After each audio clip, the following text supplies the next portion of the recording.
Ça y est, tu as pris la décision de construire ton capital. Mais tu te demandes comment on fait. Ne t'inquiète pas, car il y a beaucoup de gens qui ne savent pas ni d'où commencer, ni c'est quoi le plus important à considérer. Et voilà le pourquoi de cette vidéo. Aujourd'hui, je vais te donner 5 conseils pratiques et essentiels, surtout quand tu commences. Donc, commençons par les bases. Tu dois savoir ce que tu veux. Donc, pourquoi tu veux commencer à investir? Ça pourrait être pour protéger ton capital, ton pouvoir d'achat. Ça pourrait être pour laisser quelque chose à tes enfants, pour ta pension, pour plein de choses en effet. Et ensuite, tu dois mettre de l'ordre dans tes finances.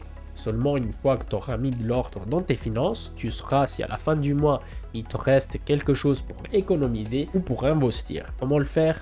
La façon la plus facile de le faire, c'est justement de tracer combien tu gagnes et combien tu dépenses. Tu peux le faire avec un ordinateur, un file Excel, un papier, un stylo, des notes sur le téléphone. Vraiment, il y a plein de façons de le faire et peu importe la façon dont tu le fasses.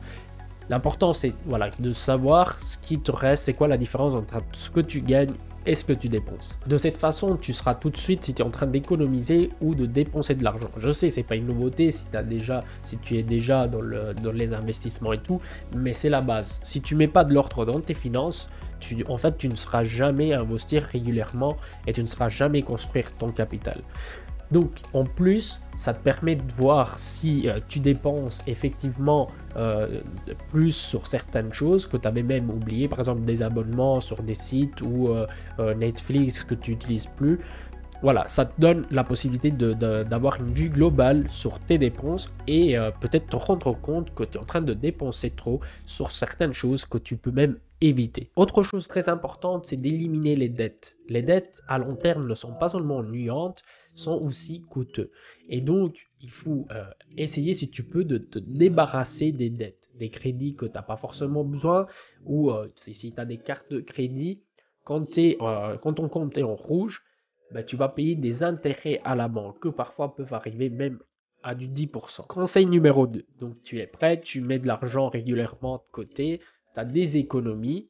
Maintenant, il faut essayer de faire la bonne chose avec les économies que tu as de côté. Donc, tu dois chercher des rendements pour protéger ton capital et peut-être le faire fructifier. Parce que si tu le laisses sur un compte épargne ou sur ton compte bancaire, tu n'iras pas loin. Tout simplement parce que les rendements, s'il y en a, ils sont trop bas. Généralement, sur le compte bancaire, il n'y a pas de rendement.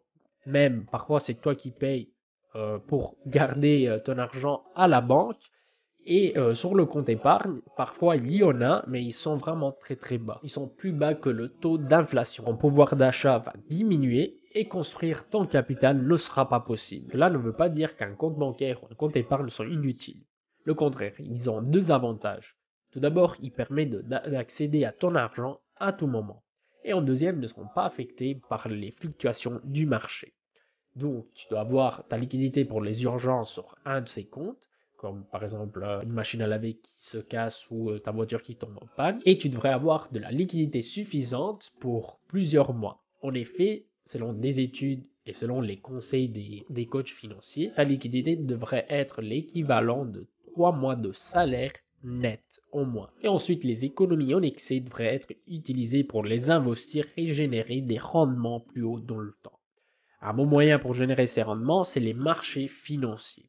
Aujourd'hui, on ne va pas parler d'actions ni de quoi que ce soit. Juste pour vous faire un exemple, on va prendre l'MSCI World, c'est un des indices plus connus qui prend des actions de grande et petite capitalisation sur 23 marchés développés. Encore une fois, pour vous faire un exemple, pour vous faire comprendre un petit peu, dans les 15 dernières années, investir dans l'MSCI World a apporté des rendements, a généré des rendements de plus ou moins le 10%. Donc plus de n'importe quel compte épargne. À différence des comptes épargne, les rendements dans les marchés financiers ne sont pas garantis. Donc peuvent être soit plus haut, soit plus bas. Troisième conseil, diversification. Donc la diversification, c'est la base quand on parle d'investissement. On ne peut pas mettre toutes nos économies en une action ou en tout cas en quelques actions car on est exposé à un risque extrême.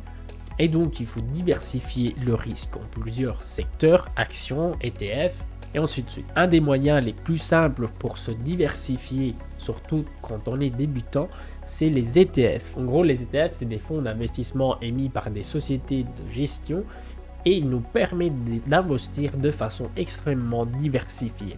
Tantôt, on a parlé de l'MSCI World et donc il y a des ETF qui répliquent le MSCI World. Mais il y a également des ETF qui nous permettent d'investir dans des actions, dans des obligations et dans des matières premières.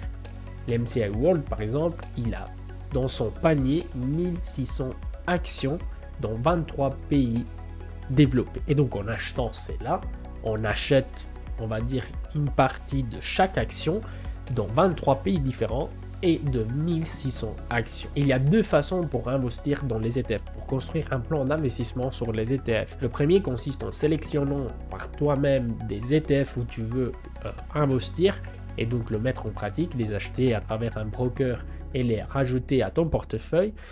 Mais si tu crois que c'est trop de boulot, qu'il faut des connaissances et tout ça, tu peux confier la tâche à un professionnel qui va te prendre une commission en plus, va créer un portefeuille adapté à tes exigences et donc le gérer. Par exemple, si au début vous avez constaté qu'il fallait 60% d'actions et 40% d'obligations, et à un certain moment les actions valent pour un 70 ou 80% de ton portefeuille, mais lui il va vendre des actions, il va racheter des obligations. Et ensuite, c'était juste pour te faire un exemple. Et on passe au conseil numéro 4. Prends des décisions à long terme. La création d'un capital, ce n'est pas quelque chose qui se passe d'un jour à l'autre. Il faut toujours s'attendre à des fluctuations sur les marchés financiers. Et pour comprendre cela, on va faire un exemple avec l'MSCI World du 1975 au 2019. Des investissements sur ces indices, ils ont généré des rendements du 9%. Quiconque a investi sur ce dernier pour une période de 15 ans n'a jamais enregistré une perte. Mais selon la date d'achat et de vente, les rendements peuvent varier. En moyenne, en 15 ans, on enregistré des rendements du 7,9% par an. Dans les meilleurs cas, du 14%. Et dans les pires cas, du 1,3%. Le deuxième avantage de raisonner à long terme, c'est l'effet de l'intérêt composé. Cet effet fait grandir tes investissements pas de façon linéaire, mais de façon exponentielle. Et quand on commence à investir, c'est toujours difficile d'imaginer une croissance exponentielle. Et c'est pour cela que beaucoup de gens ne commencent jamais. Et on sous-estime l'effet de l'intérêt composé. Tu veux savoir en quoi ça consiste ? En gros, quand tu réinvestis tes profits, les nouveaux rendements vont être générés année après année sur une valeur plus élevée de celle du départ. Et cela veut dire que pour plus de temps tu investis, plus cet effet sera relevant. Et c'est la raison pour laquelle il faudrait commencer à investir le plus tôt possible. Cinquième conseil, c'est d'investir régulièrement.